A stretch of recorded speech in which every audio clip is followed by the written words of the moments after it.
Señoras y señores, la tertulia. Abrimos la mesa de este lunes 21 de abril del año 2025.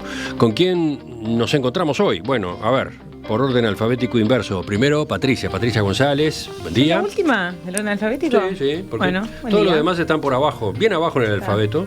Juan Erosa es el otro. ¿Qué tal? Buen día. Tranquilo, buenos días. Y después todos con B. Martín Bueno. Buen día, Emiliano. Y Gonzalo Baroni, que no está acá en el estudio, está allá a distancia. ¿Cómo te va, Gonzalo? Muy buenos días, espero que me escuchen bien por ahí. Bien. Bueno, te escuchamos, te vemos, todo pronto entonces. Vamos primero a ese tema político que acaparó la semana de turismo, después abordaremos otro de los que está también en la agenda.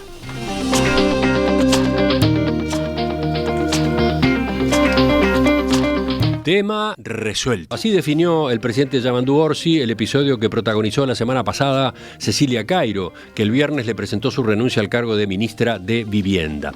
Este sábado, cuando se hizo presente en Soriano para participar en la conmemoración de los 200 años de la Cruzada Libertadora, Orsi dijo en rueda de prensa que aprecia mucho a Cairo, reconoció que la denuncia que ella recibió no es grata, pero agregó que la política es así. Consultado sobre si hubo una negociación con Cairo, quien en primera instancia señaló que no pensaba dimitir, Orsi respondió que fue fluyendo como la realidad política iba marcando. Ocurren hechos, ocurren circunstancias que después la política va agregándole y va perfilando la situación y después hay que estar resolviendo sobre la marcha cuál es la mejor salida, cuál es la mejor forma de avanzar. Pero en pocos días se resolvió.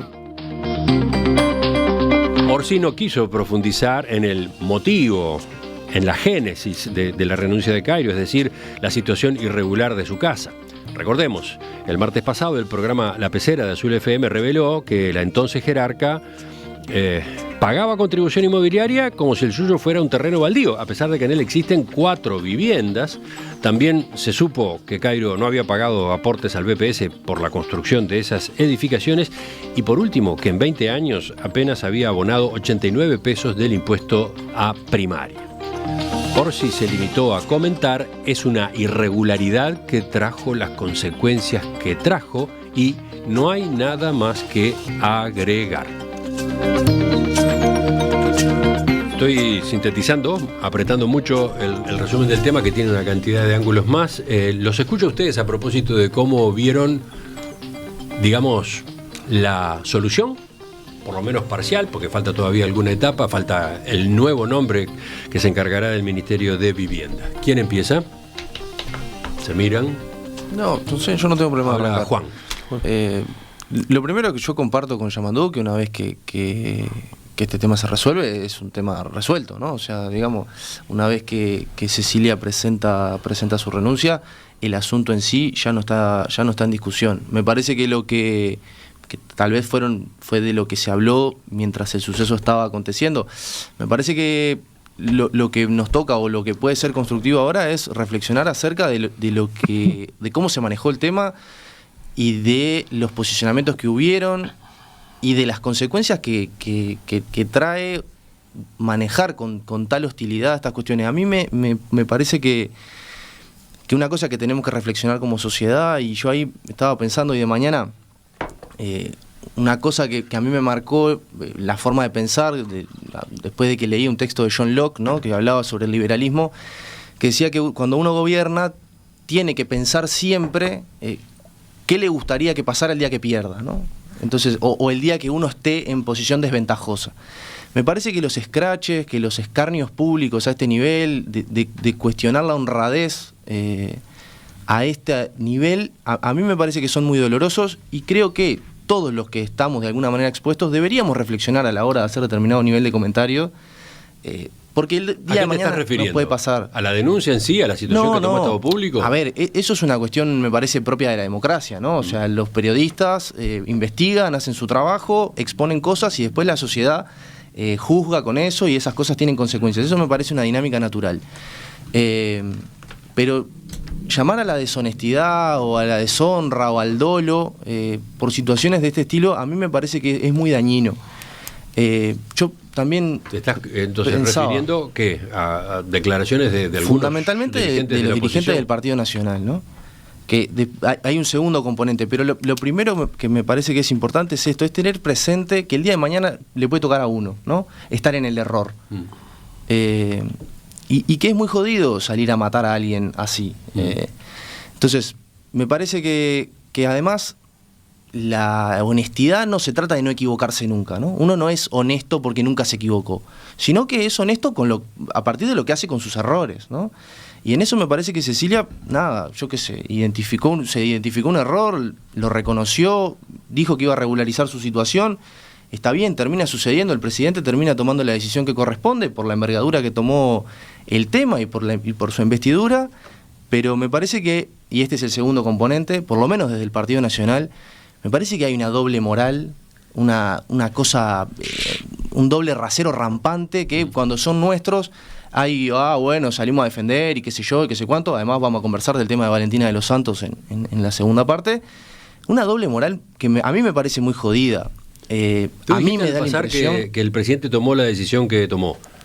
Pero, de acuerdo a lo que se informó, lo que ocurrió fue renuncia de Cecilia Cairo. Está bien, es un diálogo, ¿no? O sea, de hecho lo manifestaron juntos. Ellos tienen una conversación. La impresión es que hubo un diálogo y que Cecilia Cairo renunció porque lo habló con el presidente antes. A mí me parece que la primera postura que tomó Cecilia ella tiene un montón de compromisos como militante que había asumido y que era lo que le había llevado al cargo de ministra de Vivienda, que es el resultado de una militancia de años, ¿no? Después, bueno, en diálogo, y esto también es una cosa que a mí me parece propia de la política, por lo menos dentro del Frente Amplio, que es que las cosas no se hacen en soledad. Las cosas se conversan, se discuten, se intercambian. La perspectiva de los compañeros, en este caso, siempre es muy bien valorada. Martín, vamos contigo y seguimos. A ver, yo creo que el caso está bueno para reflexionar algunas cosas. Yo la reflexión la veo por otro lado, ¿no? Y antes quiero hacer, porque en este caso me comprende la General de la Ley, yo conozco a Cecilia, fui edil con ella, compartí 5 años y... Fuiste edil, claro, en esa época, claro. En esa misma época. Exacto. Pero Andrés Ojeda, ¿verdad? Andrés fue también edil en aquel momento, y compartí 5 años de trabajo con ella y la verdad que la opinión que tengo de ella es que es una buena persona y que es honesta. Y digo así, que es honesta. Yo desde mi punto de vista, a veces por mi profesión, a veces seguramente sea menos tajante que muchas cosas. ¿Ah? O sea, hay un montón de gente que no paga impuestos y es honesta. Claro. Un montón, Es más, para los que son liberales, el pago de impuestos es un acto de agresión del Estado. Preguntales a Milei. Es un acto de agresión. Y incluso el reflejo natural del hombre libre es no pagarlos, porque me están agrediendo.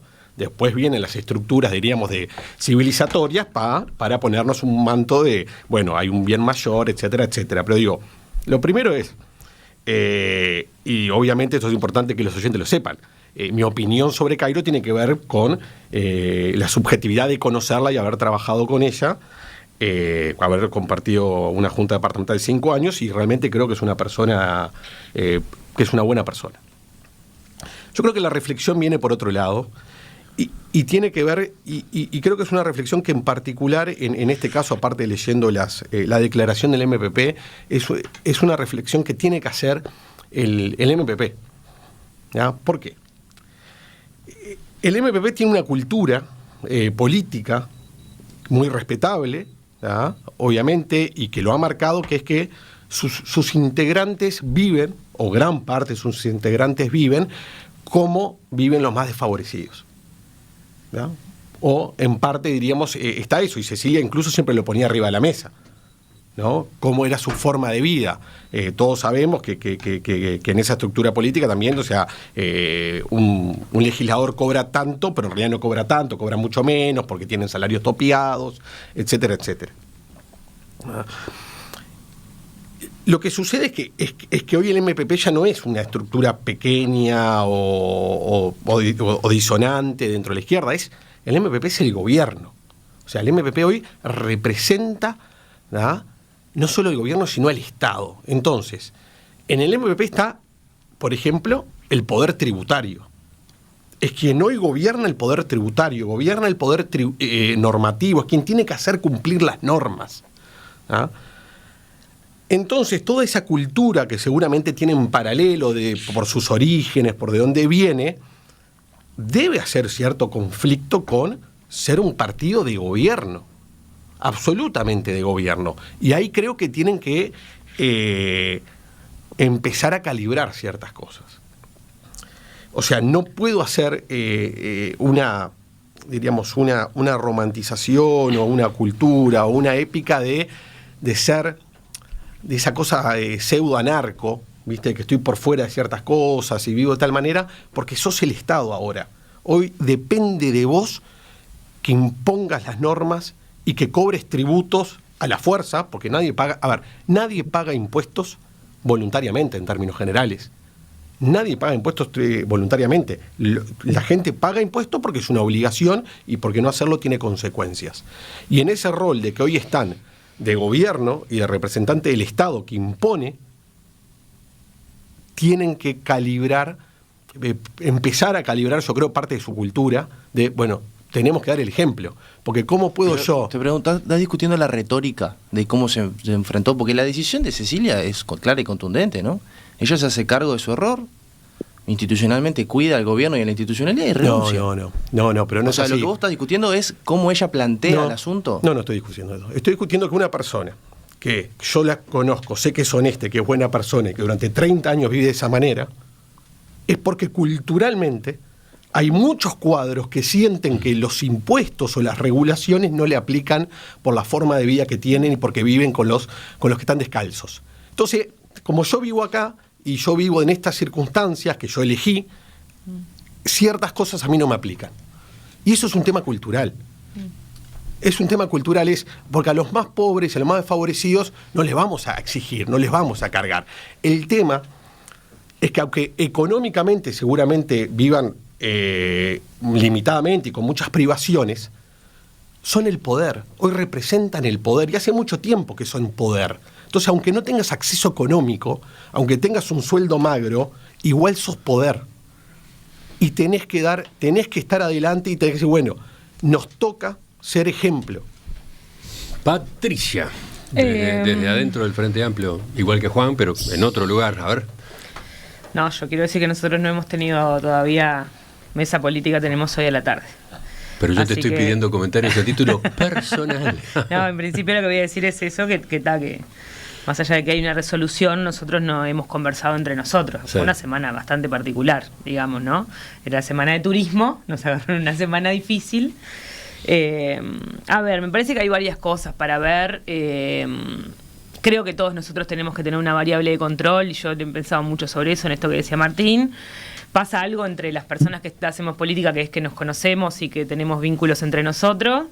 Cuidarse de no ser, yo no creo mucho en la objetividad en la vida, pero cuidarse de tener esa variable de control, de decir, bueno, independientemente de lo personal, intento hacer un análisis político. Yo tengo una muy buena opinión de Cecilia, como decía Martín, y además me parece que la tarea y la labor que hace y que hizo y que posiblemente podía ser ese ministerio iba a ser muy importante. Así que lo digo con mucha pena. El hecho en sí me parece una desprolijidad. Y bueno, y me parece que tiene más que ver con eso.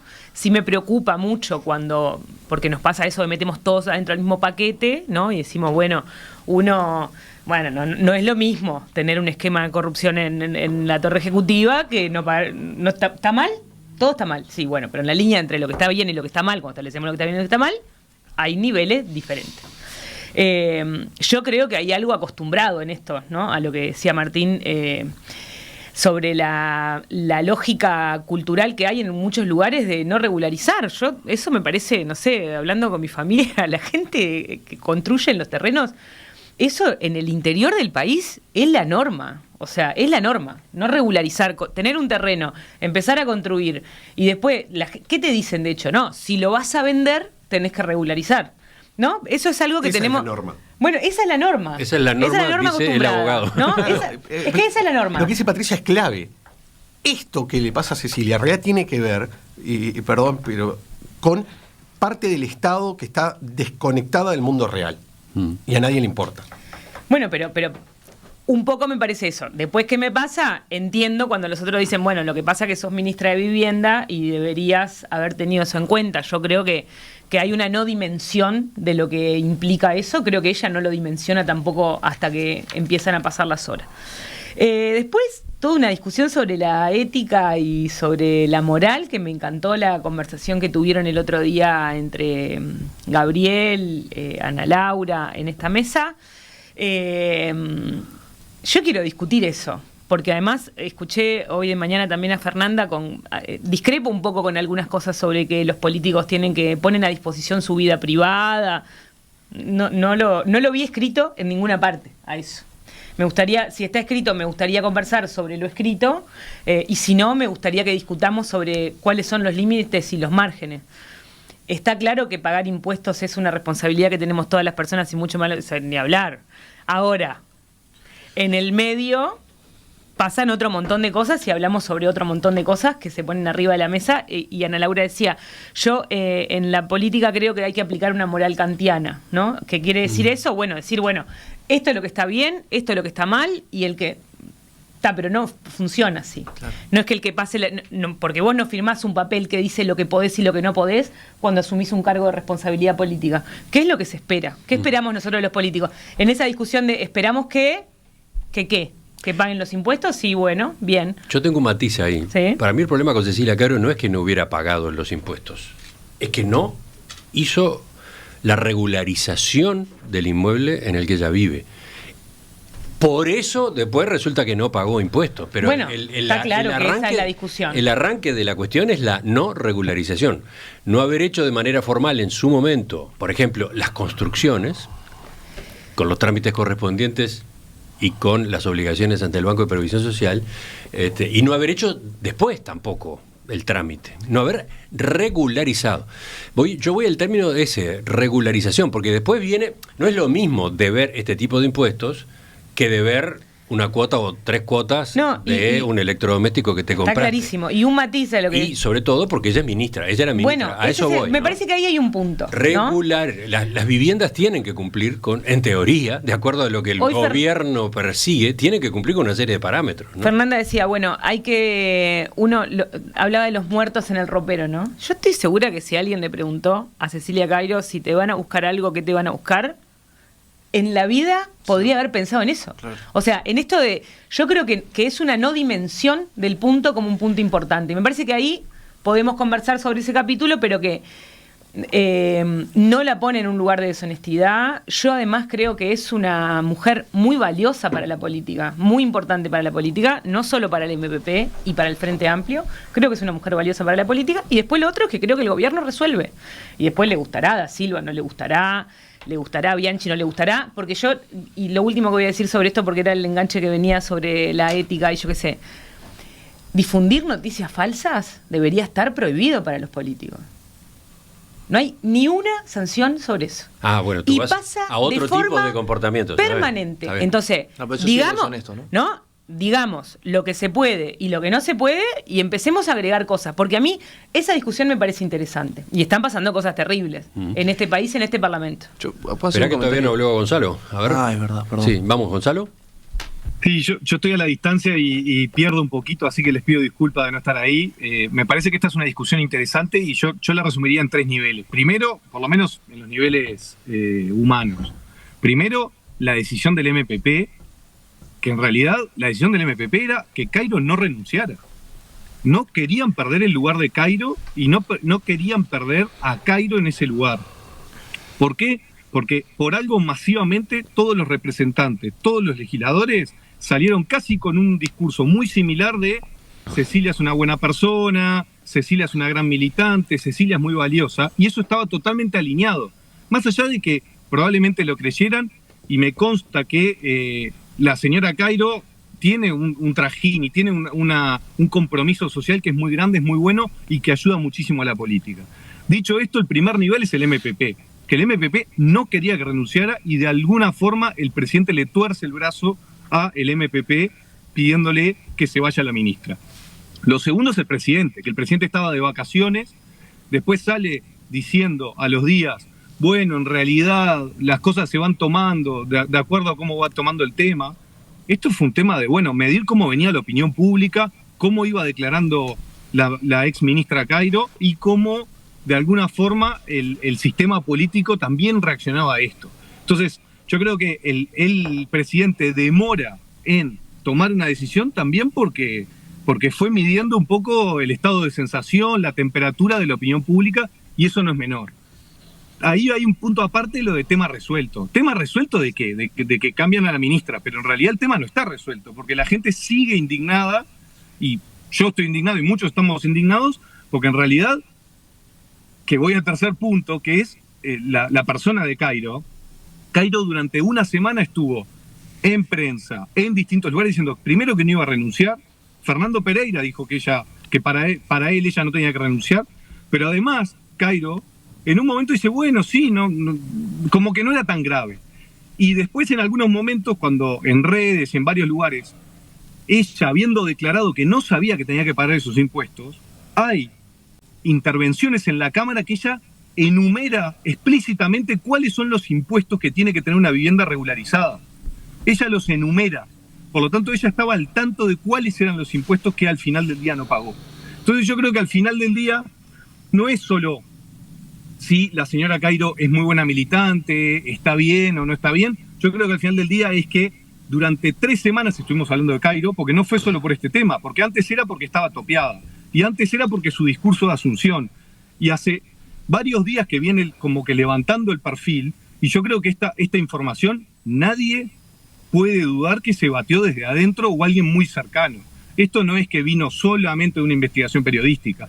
Alguien, de alguna forma muy cercana, no quería que esa figura siguiera creciendo. Y después el último punto acá que ahí... miro a Patricia que levanta los ojos como... No, porque se ve que sabe más cosas de las que sabemos nosotros, Baroni. No, pero hay un punto... Capaz que tiene más información de dónde vienen las cosas, no sé. Yo quiero cerrar, dejarme, Patricia, yo ya cierro. Perdón, y hay un tema que es por alusión, que Juan decía, bueno, el tema de los dirigentes del Partido Nacional y demás.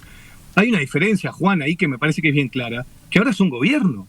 Entonces cualquier decisión que tomen no es solamente como un actor político. Te van a señalar de cualquier forma, de una manera mucho más tajante que cuando sos simplemente una fuerza política. ¿Por qué? Porque además sos gobierno y nos representás a todos. Entonces, más allá de si estás de acuerdo o no estás de acuerdo con que varios dirigentes puedan acusar si es honesto o no es honesto, cuando sos gobierno tenés una vara muchísimo más alta que la mayoría del sistema en general. Ahora por una alusión me toca a mí, ¿no? Ahora dale, Juan. No, lo primero es que me parece que está bien cuando uno puede hacer los planteos desde la posición que quiera, qué sé yo, pero me parece que para hacer algunos de planteos, o por lo menos en determinado tono, y yo acá quiero destacar la diferencia que hubo entre el tono y la conducta política que tuvo el Partido Colorado y la que tuvo el Partido Nacional. Hay que tener autoridad moral para hacer determinados planteos. Y eso es lo que yo no veo en el Partido Nacional. El Partido Nacional no tiene autoridad moral para plantear las cosas que planteó, en el tono que las planteó, y menos los dirigentes que lo hicieron. Entonces me parece que ahí es donde está la contradicción. Después, un apunte chiquitito. Espera. ¿Por qué no tiene autoridad moral? Porque la afirmación es muy fuerte, a ver. Porque el gobierno pasado fue un escándalo tras otro de corrupción, de mentiras, de engaños al Parlamento, de documentos destruidos, o sea, y no fueron ministros del Partido Colorado. Los documentos de Sendoya, Juan, los documentos de Sendoya que destruyó Sendoya. No, los documentos que te renunciaron 3 ministros, 2 subsecretarios, o sea, me parece que está bien, el Partido Nacional puede aplicar una estrategia de olvido, fue la estrategia de atomización de la agenda que vivimos durante los 5 años pasados, para apelar a que la gente se olvide de los escándalos que habían. Pero el gobierno pasado le mandó un pasaporte a un narcotraficante de emergencia. El gobierno pasado, por una estrategia de un abogado defensor, tuvo que hacer renunciar 2 ministros y subsecretarios. Entonces, me parece que, y ni hablar de la cantidad de escándalos y la cantidad de problemas vinculados a la corrupción que hay en las intendencias blancas del interior. Me parece que ahí es... Nada, a mí me da la impresión de que el Partido Nacional hay cosas que no las puede plantear y en tonos que no los puede plantear. Después, ese es mi criterio. Después claramente lo puede hacer y lo hace. Y está en todo su derecho. Pero a mí me parece que ahí hay un problema, no sé si un problema, pero hay una falla grande. Eso a mí me genera una incomodidad clarísima. Después quiero hacer un comentario. Acá no hubo una torcedura de brazo de nadie a nadie. Acá hubo un diálogo entre compañeros y se tomó una decisión para cuidar la institucionalidad y el gobierno. Y lo último, el único cargo, el único organismo del gobierno central que representa a todos los uruguayos es el presidente y la presidencia. El resto de los órganos del gobierno central son órganos que sus jerarcas pueden hacer política partidaria, pueden participar de actos, etcétera, etcétera. Entonces, esa cuestión de que todos los ministros tienen que representar a todos, no. Eso no es así, institucional y constitucionalmente no es así. No es así. El único cargo que no tiene habilitado a hacer política partidaria porque representa a todos los uruguayos es el presidente y la presidencia. El resto son políticos que tienen opciones, que tienen preferencias, que representan una parte de la ciudadanía, que representan proyectos políticos determinados. Entonces, esa cuestión general de que todo el mundo tiene que hacer lo que a todos les parezca o a todos les guste, a mí no me parece bien. Un gobierno pone a sus ministros que representan diferentes cosas, que tienen diferentes estilos. Y además, me parece que se está perdiendo de vista que en un caso de un error, de una, como decía Patricia, posible desprolijidad, hay un cuidado del gobierno y de la institucionalidad. La ministra renuncia. Ahí es ahí es que se termina el tema. Después, el tema en sí terminará el día que Cecilia, como se comprometió, regularice su situación y pague sus adeudos. Y ahí quedará terminado el asunto. Hay varias manos levantadas. Sí. ¿Quién va primero, Martino o Patricia? Yo tengo algunos comentarios. A mí me parece que no, el tema de qué hiciste vos y qué hiciste yo es absolutamente inútil. Inútil porque y es más, no solo que es inútil, sino que cansa mucho por lo menos a la gente que está posicionada en otro lugar y quiere ver que la política, que son quienes manejan una caja, administran mucho dinero del Estado, mejoren en sus niveles, ¿tá? Entonces, el gobierno Partido Nacional pasaron cosas, en este gobierno ahora pasó esto y van a pasar otras, todas de diferente gravedad, diferentes niveles, pero me parece que está bueno entender que el ser humano en política comete errores y otros son delincuentes. O sea, hay de los dos. Están los delincuentes y están los que cometen errores. Yo creo que este caso... Claro. En grande, para separar en grande. Son cosas diferentes. A ver, a mí me interesa mucho la cuestión de la ética política, ¿ya? Es algo que esto es básico, y es, si yo tengo una norma que exija a un particular hacer algo y lo obligo, el político, que es quien, no solo el político de manera general, no solo que la vota, sino que después es jerarca de los organismos que fiscalizan y controlan, tiene el imperativo ético de comportarse como dice la norma, ¿ya? Eso es así. Lo que pasa es que en Uruguay estamos llenos de normas que nadie cumple. ¿Tá? Llenos de normas que nadie cumple. Bueno, el político tiene dos caminos. O cumple la norma y tiene un camino más difícil, como algunos ciudadanos que lo hacen, porque hay ciudadanos que se esfuerzan, o ¿saben qué? La cambian, la derogan y dicen que en Montevideo, en ciertos barrios, ¿saben qué? No existe plan de ordenamiento, no existe esto, no existe BPS y se puede... ¿tá? Y cambian la norma. Pueden cambiar la norma o pueden cumplir la norma. Eso es muy importante y es una norma ética básica. Lo que exigís tenés que cumplirlo. Ibas a decir algo más, me parece, pero de acuerdo a ese planteo, Cecilia Cairo no pudo haber sido parlamentaria, por ejemplo. Claro, porque es un problema... O sea, el problema no sería el hecho de que ahora estaba a cargo del Ministerio de Vivienda. El problema se dio antes cuando era diputada, por ejemplo. El problema se dio antes cuando fue edil. Sí, pero yo pregunto. A ver, sí, pero no. A ver, la respuesta es sí. Ahora, bueno. El problema no es Cecilia Cairo. No, ¿sabés por qué te lo digo? Sí. Porque hay una pregunta una de las tantas preguntas que deja abierta este caso es: ¿cuántos parlamentarios tienen sus casas regularizadas efectivamente? Mira, ¿cuántos parlamentarios? Acá un oyente planteó una pregunta, te diría que hasta por el absurdo o por el caso extremo. ¿Cuántos hicieron una piscina en el jardín de su casa y la declararon? Entonces, vamos, ahora se abre toda esta discusión. Pero, a ver, ¿me entendés lo que digo? Absolutamente, porque es un tema cultural. Nosotros no creemos, y es lo que decía Patricia, de que no declarar ciertas cosas esté mal. Pero sabemos que hay una norma, pero todos sabemos que esa norma no se cumple. Y no se cumple pacíficamente tolerado. ¿Ustedes creen que los inspectores del BPS no saben que hay barrios de Montevideo que tienen todos 2 viviendas o 3 viviendas en el mismo padrón y no hay declarados? ¿Creen que no lo saben? No, está bien, porque la pregunta es esa. De ahora en adelante, y a partir de este caso, le vamos a exigir a todos los diputados y senadores que presenten certificación de que en su casa tienen todo regularizado. Ahí hay un tema, ¿no? Pregunto, porque está divertido esto. Lo que pasa es que es todo muy hipócrita. Bueno, sí. Porque generamos normas que no se pueden cumplir. las normas del Banco de Previsión Social, las normas de la Intendencia, son para la gente de plata. Bueno, esa es otra historia. Y es ridículo. Es otra historia, pero está vigente, esa normativa está vigente. Exacto, pero está vigente y nadie la cambia. Para mí es un tema bien interesante, de cómo el Uruguay vive en un manto de aparentes normativas de primer mundo, pero que son inaplicables para la población. Vayamos a la de bomberos. Hagamos que hacemos. Uruguay es el país que hace cosas. Y después no hacemos nada. Y acá, en ese mundo de hacer que hacemos cosas, cayó en la rodada Cecilia Cairo con sus cosas, que es una uruguaya más en el hacer que hacemos, y no tuvo la diligencia de decir, yo por mi investidura tengo que ser el mejor de la clase. Bueno, creo que ahí lo de la investidura abre toda una discusión. Eso es interesante. No, lo de la representación, capaz que... Porque en esto de una cosa es lo que discutimos nosotros y discutiendo en esta semana, hay dos cosas que me parecen importantes. Primero es que me parece que un presidente no baja a un ministro por una cosa así en 24 horas. Me parece razonable. Que hagas evaluaciones, que analice. Eso del presidente está de vacaciones, no, los presidentes, o sea, el presidente está con el teléfono abierto, no están de vacaciones los presidentes, me parece no sé, un despropósito instalar eso de esa manera. Sí, me parece que estuvieron habiendo muchas conversaciones y evaluando. ¿Por qué hay que evaluar? Y bueno, porque está bien evaluar cómo escalan las cosas y qué sensaciones tiene la gente y qué percepciones tiene la gente.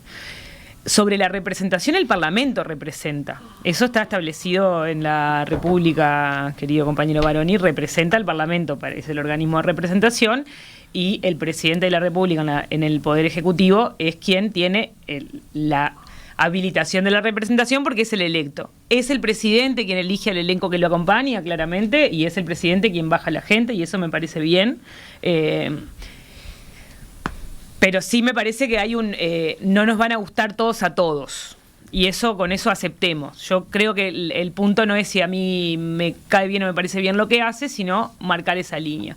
Y voy a traer nuevamente un punto que a mí me parece importante, y no es que lo traigo porque le he dado mucha vuelta a esta discusión de la ética y de eso, del planteo moral. A mí, de verdad, me parece que mentir es problemático. ¿No? Porque una cosa es cometer errores. Mentir está mal. ¿Estamos todos de acuerdo con eso? Sí. Mentir deliberadamente a conciencia. Y compartir cosas falsas de forma deliberada. Yo te puedo matizar infinitamente lo de la mentira, pero bueno. Está bien, pero yo lo que te estoy diciendo es compartir noticias falsas. No, eso sí es un de forma deliberada debería tener sanciones, ¿o no? Debería estar sancionado de alguna manera. Por lo menos éticamente creo que debe estar. Lo que digo con esto, porque después me parece que va a enganchar bien con el segundo tema, es que yo creo que si tenemos elecciones hoy de nuevo, es difícil de desagregar el lugar de Cecilia porque es una lista muy grande y porque es difícil decir estos votos son de este votos son del otro. Ahora, yo no creo que tenga una sanción pública general muy grave. No. Esa es la diferencia. Entonces, ahí es donde nos empezamos a hacer preguntas. Del Frente Amplio, entre los Frente Amplistas, hubo mucha molestia con este caso y con el hecho de que quedara como ministra. Bueno, entre los Frente Amplistas. Entre los Frente Amplistas, y me parece que ahí hay otra discusión también nosotros, entre la interna de nosotros, las valoraciones que tenemos. Gonzalo, vamos cerrando, te escuchamos de nuevo. A mí me parece una discusión que capaz no nos vamos a poner nunca de acuerdo, de que está bien que el presidente elige cuáles son sus secretarios de cartera, pero en el momento que estás representando a todo el país es como decir que el presidente de Antel, es el presidente del Frente Amplio. No, es el presidente de la reglamentación de Antel es específica, no es la misma que tienen el resto de los ministros, pero Juan, de los jerarcas. Es el presidente de todo. La ministra de Vivienda es mi ministra de Vivienda. Y yo no la voté y tengo derecho a cuestionarla de la misma forma que la tenés vos. Sí, eso sí. No tener inhibición política no implica que no nos tenés que representar a todos. Sí. Cuando vos redactás una resolución, cuando estás enviando un decreto, cuando estás enviando un anteproyecto de ley o lo que sea, vos lo que estás haciendo en realidad es, en un efecto republicano, representarnos a todos. O por lo menos representar al Uruguay. Después, si representás más tus intereses, tu partido político y tu programa de gobierno, me parece bien. Y ahí lo ato con una segunda parte. La ministra Cairo, o la ex ministra Cairo, se fue después de 45 días sin saber qué iba a hacer el Uruguay en políticas de vivienda. Por lo menos ella en ningún momento marcó una hoja de ruta clara qué era lo que iba a hacer. O sea, no solamente se fue por este caso en particular, sino que además faltaba terminar de definir cuáles iban a ser algunas decisiones de vivienda. Y eso creo que, ya que estamos hablando de temas en general, yo también hablo de un tema en general, creo que es una sensación bastante generalizada de que muchos ministerios, salvo creo yo, y esto es una opinión exclusivamente personal, el Ministerio de Economía y Finanzas, la mayoría de los ministerios no está claro que es para adelante, son como una serie de intenciones generales de, bueno, vamos a dignificar la vivienda, bueno, vamos a avanzar, vamos a reducir los asentamientos y demás, pero ¿cuáles son los planes concretos? ¿Qué pasó? Bueno, llevamos casi 50 días y hay un montón de ministerios que todavía no tenemos claro hacia qué lugar quieren ir. Entonces, yo creo que este punto en particular me parece bien que haya tomado esta decisión de dar un paso al costado a pedido del presidente, porque digámoslo bien claro, y esto me parece que ninguno de nosotros tiene que dudarlo. Las renuncias de los ministros siempre están arriba de la mesa, pero la señora Cairo nunca quiso renunciar. Lo dijo esa semana, lo dijo en vivo en varios programas, y la mayoría de los representantes afines o cercanos al MPP insistieron, por lo menos de una manera tangencial, de que la ministra Cairo no tenía que renunciar. Entonces, al final del día, sí fue Yamandu Orsi, como presidente de la República, que termina torciendo el brazo del MPP para que la señora Cairo renuncie. ¿Está agotado el tema? Parece que no, y bueno, seguiremos ocupándonos de él en los próximos días porque faltan algunos capítulos. En particular, hoy es un día donde habrá novedades, tanto en la reunión que tiene la dirección del Movimiento de Participación Popular, como en la reunión que está prevista del secretario ejecutivo del Frente Amplio, y también la mesa política, de la coalición de izquierdas. Por último, hay que aguardar al Consejo de Ministros de mañana, donde el tema va a estar en la agenda, pero además donde se va a conocer quién oficialmente queda al frente del Ministerio de Vivienda y Ordenamiento Territorial.